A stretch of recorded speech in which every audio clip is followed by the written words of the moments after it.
Vamos lá.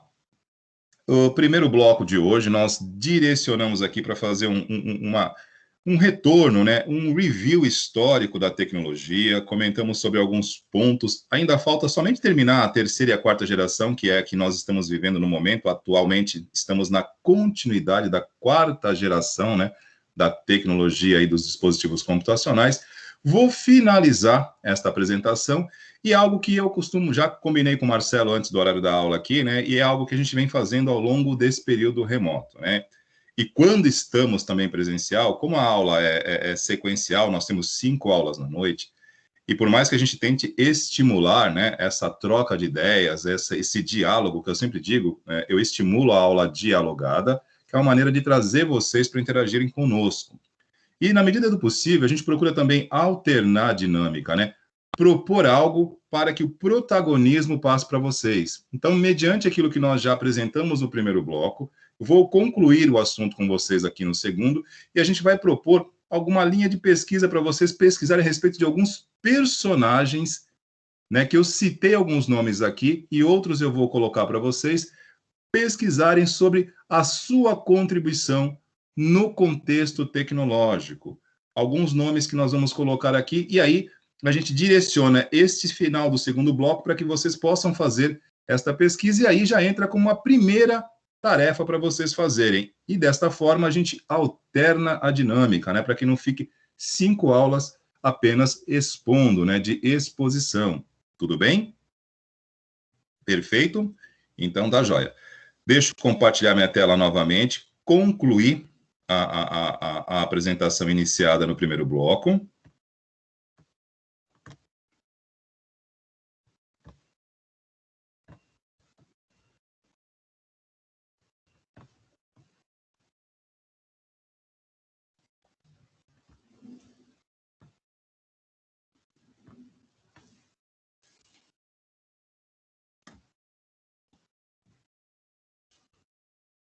A tela já chegou aí para vocês? Tudo bem? Estão vendo?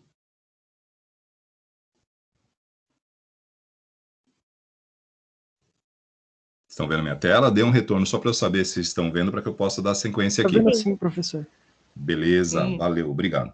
Porque quando eu estou, né, colado aqui no meu roteador, né, e isso aqui é assunto também para a parte de suporte, né? Eu estou usando nesse momento, né, a minha conexão em 5 GHz, não é telefonia 5G, não é a quinta geração de telefonia, não é isso. Eu estou usando um Wi-Fi com roteador em 5 GHz, que tem uma taxa de transferência muito maior do que os convencionais de 2.4. Porém, entretanto, todavia, ó, isso aqui é suporte, hein? Estou no quarto, né? Ou seja, a 2 paredes do roteador. E aí, né, em algum momento a gente para falar sobre isso com vocês com mais calma. A frequência de 5 GHz, ela permite uma taxa de transferência muito maior, mas ela tem um alcance menor. Então, quando eu estou aqui, né, no quarto, e entre o quarto tem a cozinha, eu tenho 2 paredes que servem como barreira para o meu Wi-Fi. E aí já não chega com a mesma potência. E não vamos confundir a frequência de 5 GHz do meu roteador com o 5G, que é outra coisa, tudo bem? Deixem Estados Unidos e China se degladiarem, né? E é uma outra questão. Mas, quando eu estou aqui, a minha internet já não fica tão veloz assim. Tudo bem? Então, aí tem um pequeno delay. Eu compartilho minha tela e, às vezes, demora um pouquinho para chegar aí, mas tranquilo. E se eu começar a travar, vocês me avisem. Como não avisaram até agora, é porque hoje está tudo bem. Tranquilo? Mas pegaremos uma aula para falar somente sobre isso. Não é nosso foco aqui falar de redes, mas dispositivos, né? A gente pode falar. Então, vamos lá. Falamos da primeira geração, segunda geração, vamos para a terceira. E na segunda, nós destacamos aqui o surgimento desse cidadão, entre aspas, o transistor, né? Que, na verdade, é ele que torna tudo isso até hoje possível. O que está acontecendo em termos de evolução é a escala, a redução do seu tamanho. Vamos para a terceira geração. como eu disse, alertando de novo, todas as vezes que eu vou dar essa aula aqui, eu pesquiso de novo, dou uma olhada, confirmo aqui esses períodos, e assim, é um período aproximado, tá? Se vocês pegarem uma monografia na USP, pegarem uma outra no Unicamp, pegarem o Wikipédia, para quem não gosta, e confrontarem, não vai fugir muito. É aproximadamente este período, a terceira geração, entre 1965 e 1975. Como vivemos uma época, né, de uma patrulha eterna, tudo aquilo que você apresenta é checado e verificado, a gente tem esse cuidado, né, que hoje realmente tudo acontece em tempo real. Temos o lado bom de uma vasta, né, quantidade disponível de conteúdo, tá? Eu ia falar errado aqui, ia falar informação, não é, é conteúdo. E a partir deste conteúdo a gente filtra e através dessa combinação a gente tenta converter isso em informação, que são coisas diferentes. Conteúdo é uma coisa, informação é outra e conhecimento é outra completamente diferente. São estágios. Então, para que a gente fale aqui, primeiramente, do conteúdo, é aproximadamente entre 1965 e 1975. Essas confirmações têm gerado muita polêmica nesse universo de videoaulas, de videoconferência, porque, né, de vez em quando, uma terminologia ou uma data diferente, pronto. Então, para que a gente tenha esse valor aproximado. Como a segunda geração, nós apresentamos aqui o transistor, na terceira geração, ele continua, né? Porém, eles já são combinados em circuitos, né? E aí surgem os circuitos integrados. Este sujeito aqui também, esse cara é importante. Os circuitos integrados, né, são, digamos assim, os protagonistas também dos chamados chips. O que é um microchip? É um circuito integrado. O que é um circuito integrado? É onde eu integro, conecto tudo. Quanto maior a quantidade de transistores que eu consiga colocar dentro de um circuito, né, hoje num semicondutor à base de silício, maior a minha capacidade de processos ali, de processamento, na verdade, né? E aí a gente está já entrando numa era onde a coisa começa a acontecer de forma mais eficiente, né? Olha o tamanho desse computador aqui. E aqui eu sou obrigado a me entregar, hein, Marcelo? Agora eu tenho que me entregar, hein? Deixa eu ver aqui. 75 eu estava com 2 anos de idade, tá? 2 anos de idade. Eu sou de 73, tenho certeza que vocês entendem disso, matemática, não preciso falar, né? Eu também, 73. 73 também. Ô, Marcelo, beleza. E aonde eu estou me integrando? Me entregando aqui com vocês, né? Porque eu cheguei a usar este computador aqui, cara. Se a minha memória não estiver me traindo, pela aparência, pelo que parece, isso aqui me lembra, tá? Aqui nós temos, é um IBM, se não me falha a memória aqui, nós tivemos acho que era o CP400 ou o CP500. O CP500 eu usei já no meu curso técnico, aí por volta de 1988, né? E aí nós temos também um tempo, né? Porque nós tivemos aqui no Brasil, para quem não sabe disso, né? Uma lei de reserva de mercado, tá, gente? O que é uma lei de reserva de mercado? Era uma lei, uma legislação que não permitia a entrada de dispositivos importados. Isso lá atrás, tá? Lá atrás. As gerações de vocês, graças a Deus, não passaram por isso, e isso hoje não tem menor inferência no que nós estamos vivendo, tá? Como eu disse no primeiro bloco, a convergência tecnológica, a era dos sistemas de informação interconectados, que tem como fio condutor, né, me permita o trocadilho, professor Marcelo, a internet, que conecta todo mundo, essas barreiras hoje não existem mais. Nós temos barreiras hoje, como nós estávamos aqui, né, dialogando no primeiro bloco, as nossas barreiras, os nossos obstáculos são meramente financeiros, né? Porque o que está aparecendo neste momento na Coreia, nos Estados Unidos, também está à nossa disposição. O único problema é que nós pagamos mais caro, mas essas barreiras geográficas não existem mais. E não existe, pelo menos, não é que não existe, né? Nós temos países que ainda têm, sim, reserva de mercado, que vivem, né? Digamos assim, modelos políticos, né, em modelos sociais um pouco mais fechados, mas não é o caso aqui, nós não temos essa questão hoje no Brasil, mas já tivemos uma lei de reserva de mercado, onde a entrada de equipamentos importados era, nesse segmento aqui, meio dificultado, porque nós tínhamos, em tese, né, a ideia de estimular uma produção nacional, o que é, na verdade, talvez, na minha opinião, um equívoco, né? Quando você impede a chegada de dispositivos de fora, você não está estimulando a sua produção interna, talvez você esteja empobrecendo, né? Mas, enfim, isso não atrapalhou o que nós temos hoje. Eu cheguei a utilizar equipamentos como esse aqui no ensino técnico, né? Nos cursos técnicos.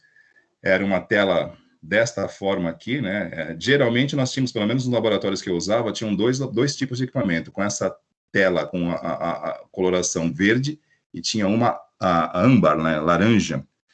E, na época, isso aqui era maravilhoso, né? Porque não se imaginava ter algo dessa natureza em casa, porque era extremamente inacessível, muito caro, esse tipo de coisa, né? Mas, enfim, como na segunda geração nós destacamos a criação e o desenvolvimento dos transistores, aqui na terceira geração, os circuitos integrados são o personagem principal. E é eles, né, com a combinação da miniaturização dos transistores, que, digamos assim, continuam até hoje determinantes para o que nós temos. O que mudou, na verdade, é a escala de miniaturização. Tudo bem? Quarta geração, que algumas literaturas colocam aí de 75 para cá, outras colocam de 80 para cá. Não importa muito o timing, né? Mas o que importa são os acontecimentos. Nós estamos vivendo até hoje a quarta geração, tudo bem? A fonte aqui desse material, todamatéria.com.br, e de uma monografia aqui da USP, tá? Um repositório de arquivos da USP, que por onde a gente costuma, sempre que a gente pesquisa algum conteúdo, a gente confirma, né, em alguma referência um pouquinho mais sólida para ver se está ok. Quando está tudo ok, beleza, tranquilo, a gente reproduz e traz aqui para vocês, isso é responsabilidade com conteúdo. E aí, aquela questão, tá? Paramos aqui, nada mais aconteceu, tudo que temos é isso mesmo, paramos nesse momento aqui, ó, 75 para cá não surgiu mais nada novo, gente, que vale a pena ser falado? Tá tudo igual, hein? Ou não? Muita coisa mudou, hein? Muita coisa mudou, né? E aí, vamos a uma colocação que é importante para quem está começando, né? Ou para quem está se aperfeiçoando, né? Porque num curso técnico, nem todo mundo que está aqui está começando. Tem aqueles que já são de alguma outra área e estão se aperfeiçoando, né? Então, vamos lá. Como nós dissemos aqui no início das nossas colocações, tecnologia se transforma, tecnologia evolui, mas o conceito tecnológico muitas vezes é o mesmo. Então, nós temos, por exemplo, desde, vamos lá, 1965, aqui de 59 até 65, que foi o surgimento dos transistores, a mesma tecnologia, aliás, o mesmo conceito sendo utilizado. E o que mudou foi a tecnologia aplicada dentro deste conceito. O conceito de transistor continua sendo o mesmo, porém a tecnologia que o aplica evoluiu. Os circuitos integrados, o conceito de integrar circuitos, o conceito permanece o mesmo desde 1975. Mas a tecnologia aplicada neste processo de integrar circuitos evoluiu demais. E aí a pergunta que eu faço para vocês, né? Qual é a forma mais inteligente de sobreviver no mercado tecnológico? Profissionalmente falando, ou até mesmo como um pesquisador ou entusiasta, é se prendendo ao conceito e entendendo o seu funcionamento e a sua essência, ou abraçar a tecnologia que é extremamente efêmera, que passa muito rapidamente? Qual é a melhor forma de permanecer vivo tecnologicamente? O que vocês acham? Acompanhando as atualizações, né? Vendo o que está evoluindo, ficando de olho. Se tiver que atualizar, vai atualizando. E se parar e ficar acomodado achando que não vai mudar, vai ficar para trás. Até a lei de Moore já prova isso, né? Só que eu acho que, se não me engano, ela foi quebrada em 2020, então... Mas o princípio é o mesmo ainda, é acompanhar e inovar. Concordo, e vou novamente reformular a frase, né? Vamos lá, nós temos um conceito que não muda, mas nós temos uma tecnologia sobre um conceito que constantemente evolui e se adapta a todas as necessidades e demandas do momento. Então, se vocês pretendem fazer deste caminho uma jornada contínua, qual dos lados você fica? Do conceito ou da tecnologia? Eu estou dando 2 estados para vocês aqui. O comprimidinho azul ou vermelho? Estou fazendo aqui uma analogia ao Matrix, tá? O comprimidinho azul aqui é outro, por favor, não me entendam mal, tá ok? Aonde vocês vão? Vocês vão para o lado tecnológico ou para o lado do conceito? Aonde vocês vão conseguir sobreviver por mais tempo dentro da área tecnológica? Posicionem-se. Professor, eu pelo menos acredito no tecnológico, né, em se atualizar. Eu acho que não adianta ficar só na parte do conceito. Sim, mas eu estou afirmando para vocês aqui, o conceito de circuito integrado não mudou. Exato. Vocês sabem há quantos anos, há quantas décadas existe o conceito de telas touchscreen? Pergunta: quantas vezes a tecnologia sobre o conceito touchscreen mudou? Porque nós temos várias tecnologias de telas sensíveis a toque. Mas o conceito de tela sensível a toque nunca muda. Você toca na tela, estabelece uma coordenada e dispara uma ação. Conceito. Tecnologias touchscreen, temos muitas, mas o conceito é um só: tocar a tela. Eu tenho a tecnologia resistiva, capacitiva, ondas acústicas e outras que talvez eu nem conheça, mas o conceito de aplicação é um só. Eu vou tocar na tela e vou disparar uma ação. Então, estou promovendo esta reflexão. Claro, temos que acompanhar o setor tecnológico, mas o fundamento da tecnologia, ou seja, o seu DNA, a sua essência, o seu genoma, ele não muda muito. Agora, quando surge a quebra de um modelo, aí nós temos o que nós chamamos, né, dentro do segmento tecnológico, de rompimento de um conceito. E aí surgem outros. Por exemplo, computação quântica é um outro paradigma, é um outro modelo. Ponto. Computação ótica é um outro modelo. Tudo bem? Mas dentro do conceito que nós temos aqui, da chamada teoria clássica da computação, claro que os dispositivos mudam, mas observem o conceito fundamental, a sua essência de funcionamento. Prestem atenção aonde vocês precisam realmente conhecer.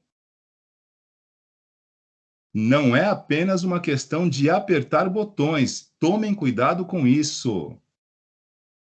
Apertar botões, teclas, utilizar tecnologia é, ao olhar, a ótica, o hemisfério do usuário. É aquele que utiliza a tecnologia.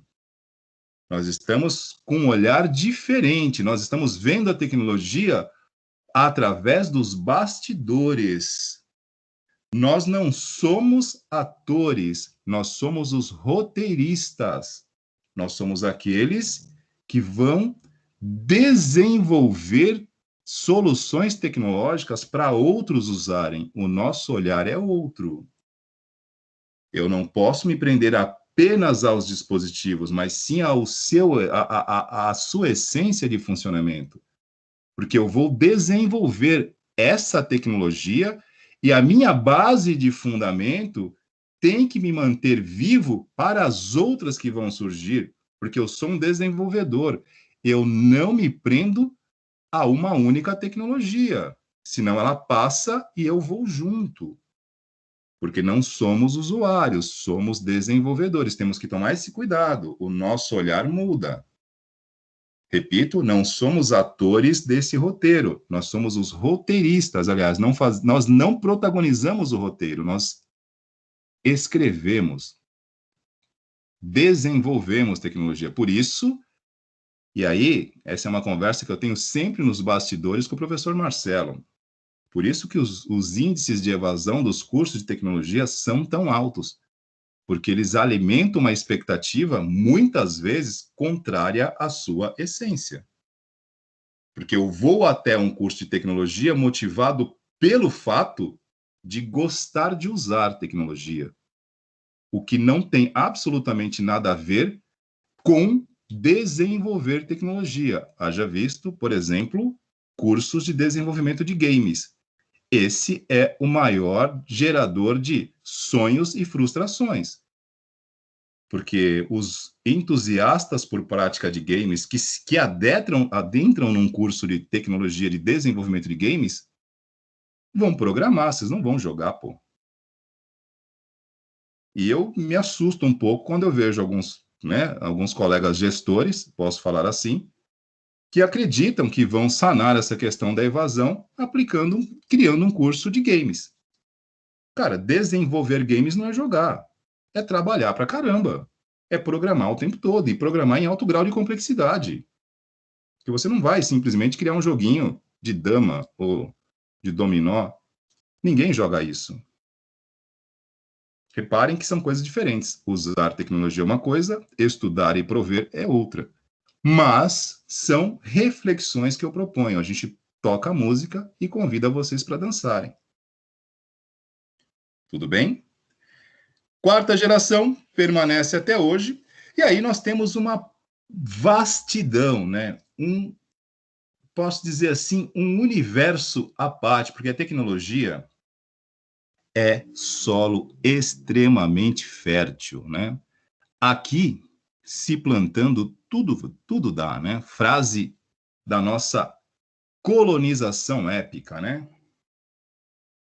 Lembram disso em história, né? Carta de Pero Vaz de Caminha, né? Ao imperador português. Aqui, se plantando, tudo dá, né? E tecnologia é assim. Porque a gente atua na esfera das necessidades. Nenhuma tecnologia surge do nada por acaso, ela surge para atender uma necessidade. E assim deve ser a essência dos TCCs de vocês. E aí eu sou chato. O professor Marcelo sabe que eu sou chato do TCC. O professor Wagner não gosta de nada. Não, não é que eu não gosto de nada. O TCC, tem que ser útil. Não é para ser apenas um TCC. Não reinvente a roda. Não criem bicicletas com marcha ré. Por quê? Porque não precisa.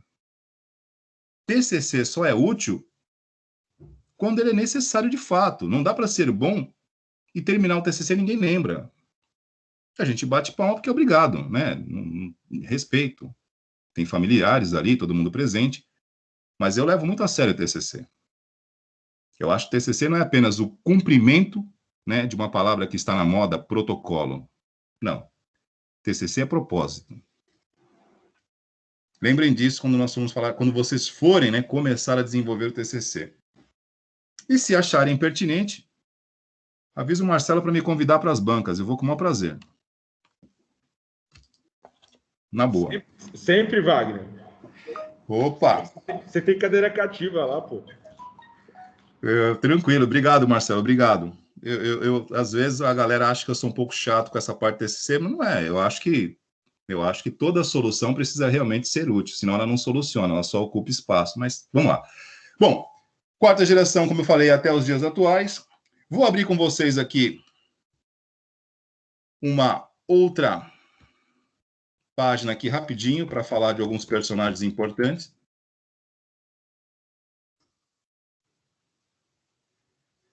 Estão vendo minha tela aí? O Multiverso do Saber? Chegou para vocês?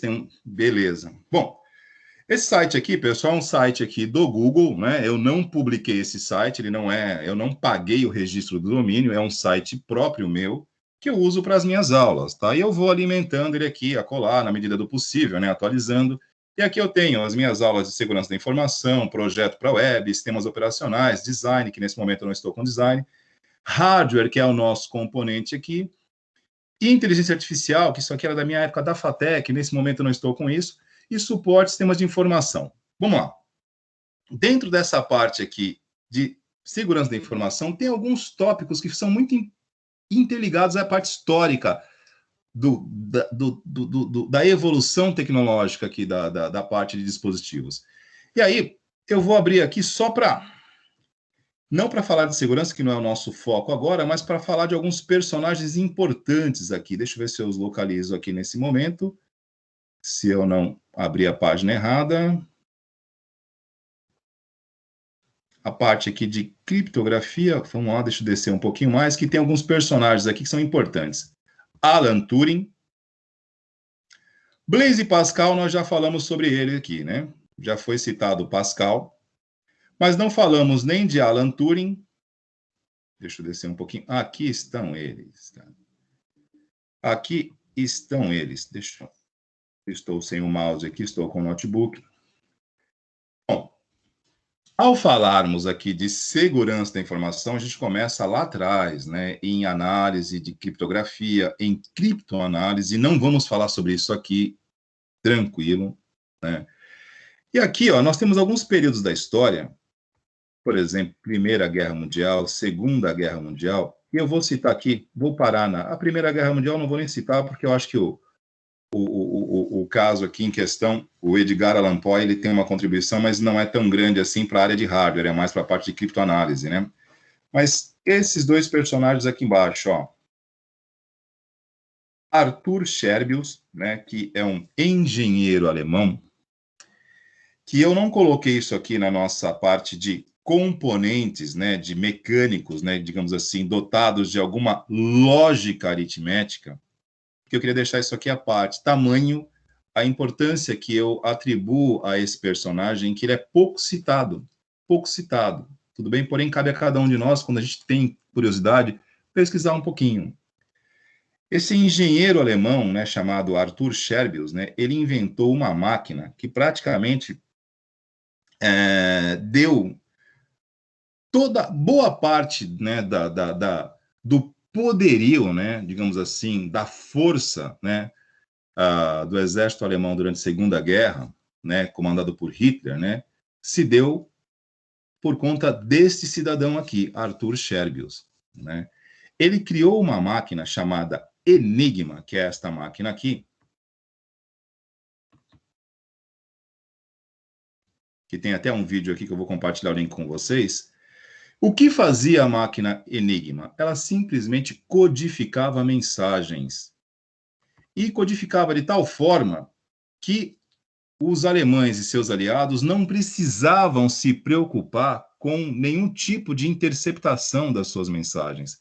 Eles conversavam abertamente por qualquer meio de comunicação, que não havia problema, porque qualquer mensagem interceptada pelos inimigos, né, pelos oponentes, os adversários, interceptando a mensagem e não conseguindo entender do que vale, né?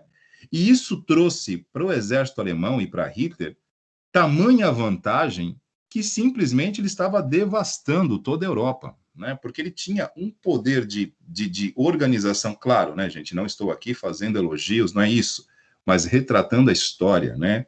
Uma mente brilhante, uma capacidade lógica e persuasiva excepcional. E com esse tipo de equipamento à sua disposição, dava uma margem de vantagem muito grande, a ponto de se tornar displicente. Ninguém consegue quebrar as nossas codificações. Até que esse cidadão aqui anterior, eu estou fazendo uma introdução, porque a segunda parte da aula aqui eu vou passar para vocês pesquisarem sobre personalidades que tiveram algum impacto direto ou indireto na evolução tecnológica. Este nome aqui, ó, anterior, ainda lá atrás, né, na Primeira Guerra Mundial, chamado Edgar Allan Poe, né, ele era poeta. A princípio, não era matemático. O primeiro que não é matemático ou engenheiro. Ele era um poeta, escritor. Mas tinha como hobby pesquisar sobre criptografia e métodos de quebras criptográficas. O que é uma criptografia? É quando você codifica uma mensagem que só pode ser entendida por quem tem o código para decodificá-la. Edgar Allan Poe, como escritor que tinha como hobby esse tipo de prática, né, escrevia alguns artigos lá atrás, por volta de 1914. E na tradução aqui, literal, muitos cometem um pecado mortal, né? Ele escrevia de forma, digamos assim, né, como voluntário, como entusiasta, um contribuidor, para um periódico semanal, um informativo, um jornalzinho semanal na Filadélfia, chamado Semanário do Alexandre, que traduzindo lá em inglês, Alexander Weekly. Porém, na tradução, tomem cuidado com traduções literais, né? Quando tradução literal, às vezes sai do sentido. A maioria dos livros de história fazem a seguinte tradução, que quem realmente contribuiu para os avanços da quebra de técnicas de leituras criptográficas foi um personagem que, na verdade, não existe. Não existe nenhum Alexandre Weekly. Era o nome do jornal semanal, desse informativo semanal da Filadélfia, que tinha como principal colaborador do gênero esse poeta chamado Edgar Allan Poe, que na Primeira Guerra Mundial serviu de base para muita coisa, mas ele era apenas um escritor. Passado algum tempo, né, vem a Segunda Guerra Mundial, enfim, Hitler e o seu exército alemão devastando a Europa, e com uma vantagem absurda, até que, né, um outro personagem surge. Esse cara aqui, ó, Alan Turing, que temos até o filme dele. Alan Turing é considerado o pai da computação clássica. Esse cidadão, tá, baseado primeiramente nas escritas de Edgar Allan Poe, conseguiu fazer o que era considerado humanamente impossível. É como se alguém hoje pegasse, por exemplo, um certificado digital de 256 bits, que um supercomputador precisaria de 1 milhão de anos para decifrar, e fizesse isso com papel e caneta. Alan Turing criou um algoritmo capaz de decifrar os códigos do Enigma. E simplesmente acabou com a vantagem alemã, porque todas as mensagens trocadas pelo exército alemão, que eram interceptadas, na verdade interceptadas não, porque ninguém precisava interceptar, eles não tinham o menor cuidado mais de desviar as suas rotas, porque não se importavam mais com qualquer mensagem interceptada, porque os inimigos não conseguiam entender o que estava escrito. Porém, entretanto, todavia, quando Alan Turing, em suas pesquisas, né, e Alan Turing, né, deixa eu só descer um pouquinho mais aqui, né, em inglês, tem até um filme sobre ele, tá, pessoal, que, enfim, ele entra até hoje em outras questões, tá, ele chegou a ser preso por ser homossexual na época, né, que era considerado crime, acabou ficando doente na prisão, mas as suas contribuições para esse fato foram fenomenais. Ele fez, baseado única e exclusivamente nas pesquisas que tinha do seu precursor Edgar Allan Poe, através das escritas e dos artigos de Edgar Allan Poe, ele desenvolveu algoritmos que conseguiram decodificar os códigos criptografados pela máquina Enigma, algo para a época considerado humanamente impossível. Então, assim, a história fala muito pouco nesse sentido de Alan Turing. Ele é muito reconhecido e muito reverenciado, sim, na comunidade científica da computação. Porém, esse fato praticamente foi determinante para o fim da Segunda Guerra Mundial. E foi um dos principais alicerces que fez com que o exército alemão sucumbisse, porque, na verdade, eles não conseguiam, demoraram para perceber que as mensagens que eles trocavam sobre possíveis estratégias de ataque, posicionamento de exército e, né, o efeito surpresa do alemão acabou. Pelo contrário, eles passaram a ser surpreendidos. Então, pouquíssimos livros de história falam de Alan Turing desta forma. Não dão a ele esse protagonismo, mas ele foi determinante para, digamos assim, o encurtamento do período da Segunda Guerra e pela queda do exército alemão, que se não fosse isso, a história poderia ter sido escrita de forma diferente.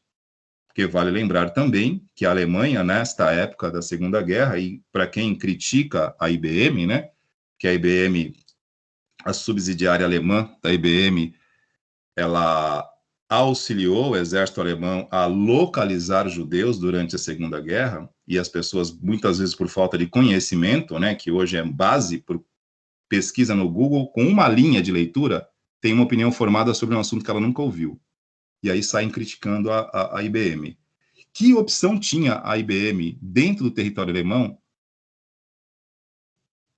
mediante uma ordem do exército alemão que estava devastando a Europa na época? Não, vocês estão pedindo, a gente faz. Não dá, manda quem pode, obedece quem tem juízo. É fácil a gente hoje apontar o dedo sob a ótica crítica do Twitter. Como é fácil e como é superficial e inútil. Ô, professor, só fazendo um adendo, né? Tem um filme que chama O Jogo da Imitação, que conta essa história aí. Do Alan Turing? No filme mostra como que aconteceu a quebra da criptografia, né? Porque, tipo assim, eles codificavam e tinham a chave. Então não adianta nada você conseguir quebrar uma vez se você não soubesse a chave.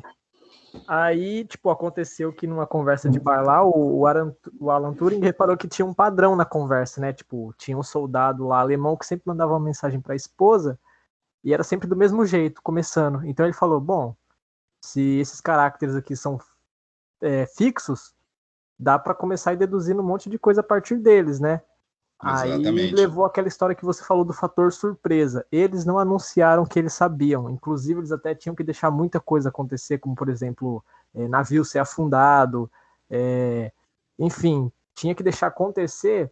Para quê? Porque senão eles iam saber que eles conseguiram quebrar a criptografia. Aí nisso eles iam trocar as chaves, ia trocar tudo, aí já ia jogar tudo fora. Então, tipo assim, até acho que falou no filme que eles brincou de Deus um pouco, né, de deixar essas coisas acontecer, porque era escolher ou ganhar a guerra ou deixar eles trocar tudo e jogar tudo por água abaixo, porque numa dessa que eles trocam a chave ou trocam o sistema de criptografia, acabou. Eles não iam conseguir nunca mais. Não ia conseguir nunca mais. Exatamente. E assim, fica aqui a sugestão, assistam o filme. Eu tô com justamente esse não é uma parte do filme, aqui fala sobre o funcionamento da máquina Enigma.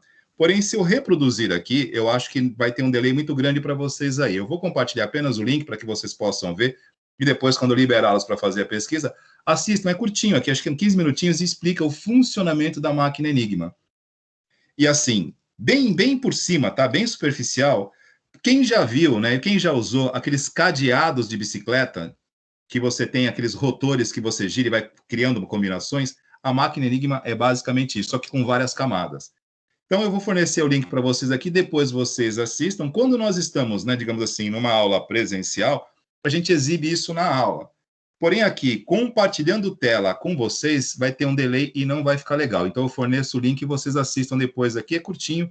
O funcionamento da máquina do Enigma. Isso aqui eu peguei no site da Khan Academy, que é fantástico. Para quem não conhece a Khan Aliança Academic, é um site que tem de tudo, matemática, português, física, tudo que vocês procurarem tem lá, e é muito bom, em vários níveis, tá? Ali se aprende muito. E aproveitando, né, o teu gancho aí, que, pô, tá colaborando bastante, além dessa questão da conversa aí do Alan Turing, né, que ele conseguiu interceptar, uma coisa muito importante que isso não fala no filme, e voltando aqui um pouquinho, aqui tem a máquina Enigma, né, eu falei aqui deste cidadão, Edgar Allan Poe, que as contribuições, as escritas dele lá atrás, em 1914, né, nesse periódico semanal chamado Alexander Weekly, mas ele não foi o primeiro a fazer isso.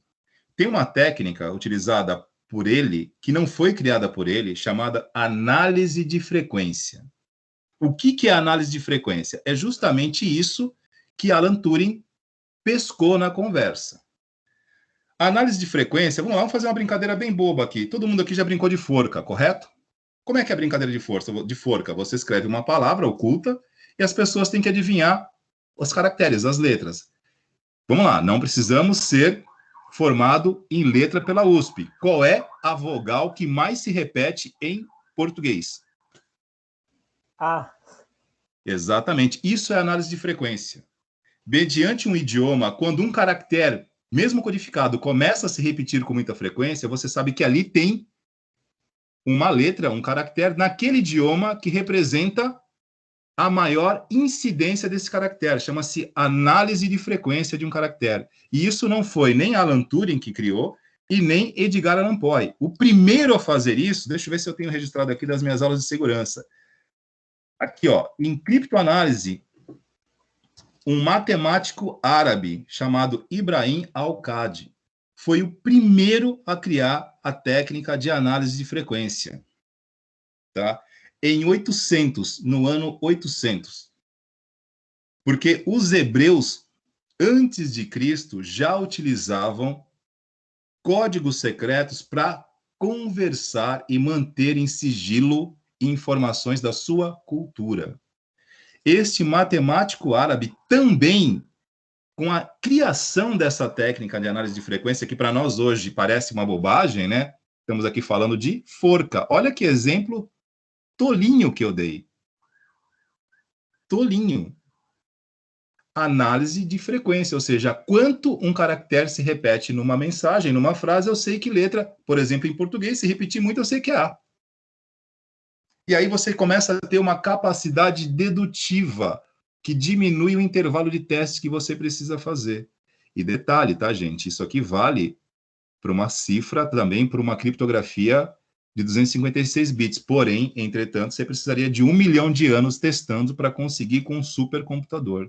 Por isso que criptografia hoje é muito sério, praticamente impossível quebrar, né? E ainda usa uma questão de chamados cálculos em hash usando números primos, que aí, enfim, o intervalo de frequência é imprevisível. Mas, enfim, olha, e a gente volta aqui a uma fala do professor Marcelo no início da nossa aula aqui. Olha como a história e alguns registros da história, por exemplo, Ibrahim Al-Qadi, 800 depois de Cristo, no ano 800, com seus registros, contribuiu para Alan Poe, em 1914, que foi também incisivo para que Alan Turing conseguisse decifrar os códigos dos alemães durante a Segunda Guerra. Olha como história não é apenas conto de fadas. Olha como conhecimento faz diferença. Eu estava dizendo isso ontem nas minhas aulas de sistemas de informação, né? Como a tecnologia tem um efeito místico sobre as pessoas, ela encanta, a gente tem um lado que exerce, né, sobre nós aquele mesmo efeito de quando o homem teve acesso ao fogo, né? Que, na verdade, ele não inventou o fogo, né? Ele só teve acesso. E o que o homem fazia? O que nós fazíamos quando tivemos acesso ao fogo? Nós contemplávamos o fogo. Nós mal utilizávamos o fogo, porque não sabíamos usar. Dançávamos ao redor do fogo, contemplando-o. E aí, no início desse contexto, e fazendo uma analogia com a tecnologia, nós contemplamos muitas vezes a tecnologia, nós dançamos ao redor da tecnologia. E da mesma forma, né, fazendo aqui o link com o fogo, quando tivemos acesso ao fogo e não tínhamos conhecimento, nós mais nos queimávamos do que nos aquecíamos. E tecnologia é a mesma coisa. Se você apenas contempla e dança ao redor dela, entre aspas, ela mais queima do que aquece. A diferença entre o aquecer e o queimar é o conhecimento. Olha a diferença que fez o conhecimento desses caras combinados. Alan Turing, Edgar Allan Poe e Ibrahim Al-Qadi. Cada um no seu tempo, no seu momento, no seu espaço. Mas a combinação dos três, lá na frente, parou o exército alemão. Diretamente, individualmente, ninguém fez nada. Foi uma sucessão ao longo do tempo. Isso chama-se conhecimento. Conhecimento muda tudo. Faz diferença. Tudo bem? Voltando aí para vocês. Peguei aqui, ó, vários nomes num período relativamente longo da história da humanidade para falar que algumas invenções, algumas criações foram determinantes para o que nós temos hoje, para o que já aconteceu lá. E esse segundo momento aqui da aula, que já deu aqui 10h15, deixa eu terminar o compartilhamento aqui. Eu vou disponibilizar para vocês aqui uma tarefa para vocês pesquisarem sobre alguns nomes que são e foram, né, continuam sendo relevantes para o cenário tecnológico que nós temos hoje. Tudo bem? E aí a gente, na sequência aqui, em questão de alguns minutos, disponibilizaremos para vocês. A respeito desse primeiro momento aqui, dessa explanação, alguma pergunta, alguma colocação que vocês gostariam de fazer? E como disse, isso aqui não é apenas uma volta no túnel do tempo, hein, gente? Isso aqui é uma citação de informações relevantes. Fica à vontade, Felipe, pode perguntar. Não, então, é só fazendo outros adendos, né? O site Khan Academy, ele tem matemática, artes, português, ele tem diversas matérias, e lá, tipo assim, quem tem dúvida com a matéria que seja em matemática, pode ir lá que é o Goku explicando, né? O cara que dubla o Goku que dá aula lá, então, tipo assim, os exemplos são bons, tudo lá é bom. Eu mesmo estudei o 3º, 4º, 5º, 6º e 7º ano lá. E você vê matéria que você não vê na escola comum, porque a grade curricular deles é dos Estados Unidos. Não, e também, vale a pena sim, viu? Muito também interessante. Tem o curso de ciência da computação, que mostra tudo isso daí, mostra criptografia, mostra programação também, enfim, é completo. Quem quiser ver que vale a pena. E aproveitando, Felipe, a tua fala, também deixo aqui para quem gosta de desafios, né? E de vez em quando, quando eu estou de férias, eu me permito essas coisas, né? A internet aproxima distâncias, né? Quando vocês estiverem dispostos a um desafio, entra numa aula de lógica de Harvard. É sério. Mas uma aula de lógica do primeiro ano, tá? De Harvard, do MIT. Vocês vão se assustar. Vocês vão perceber que uma aula de lógica em Harvard, no primeiro ano, uma aula básica de lógica em Harvard, ou em Oxford, ou no MIT, né, que são as faculdades, as universidades mais reverenciadas no planeta, uma aula de lógica básica, vocês não vão ver nada diferente do que vocês veem numa aula do professor Hermógenes, do Neri, nas nossas aulas. Por quê? Porque é conceitual. Agora, se você pegar uma aula de 5º ano, né, de tecnologia avançada, a coisa muda, porque eles estão numa outra realidade de investimento, é outra coisa. Façam esse exercício. O YouTube permite isso. Clica lá e assiste. Pode não ser em tempo real, pode ser uma aula gravada. Coloca uma legenda e boa viagem. Vocês não vão ver nada muito diferente. É base, é fundamento. Façam isso qualquer hora dessa. Professor Lógica, Marcelo, alguma colocação? É lógica, né, professor? Não tem outra. Exatamente. Lógica é lógica. E eu citei lógica, mas qualquer uma, tá? Pegue uma aula de fundamentos de elétrica. Por exemplo, pegar o exemplo aqui do professor Marcelo. Pegue uma aula de fundamentos de elétrica. Isso é universal. Exatamente. Eu, muitas vezes, para preparar uma aula de segurança da informação, eu entro nessas aulas para ver se o que eu estou falando bate, se eu estou antenado com o mundo. Cara, é a mesma coisa. Fica à vontade, Marcelo. Não, muito bom, Wagner. Muito pertinente aí. Bacana. Eu gosto muito de história. A minha esposa, ela tem formação em história. E eu sempre gostei muito. E é prazeroso, né? Eu não sei se todos têm a mesma sensação. A gente olha a hora, mas passa que passa aí aquela satisfação de conhecimento mesmo, rever isso aqui, de a gente se posicionar para onde a gente quer ir, quer chegar. Então, pessoal, se vale como conselho, né? Eu não gosto muito dessa palavra conselho, né? Parece que ela é meio pretensiosa, né? Se inspirem. A gente aqui é um pouquinho mais calejado, eu, o Wagner aqui, tomamos algumas porradas, não tivemos as mesmas condições do que vocês têm hoje, o acesso. Hoje o acesso é muito fácil, a informação hoje é muito fácil. Eu me lembro que o Wagner dando dicas aqui de conhecimento, de como pesquisar. Eu me lembro que quando eu queria aprender a pesquisar alguma coisa, eu tinha que ir para uma biblioteca de Santos, pegar uma condução, morava em São Vicente, para fazer uma pesquisa, folha de papel ao máximo. Não sei nem se vocês sabem o que é para fazer trabalho e tudo. Então, e hoje é tudo, vocês têm tudo na mão, tudo digitalizado.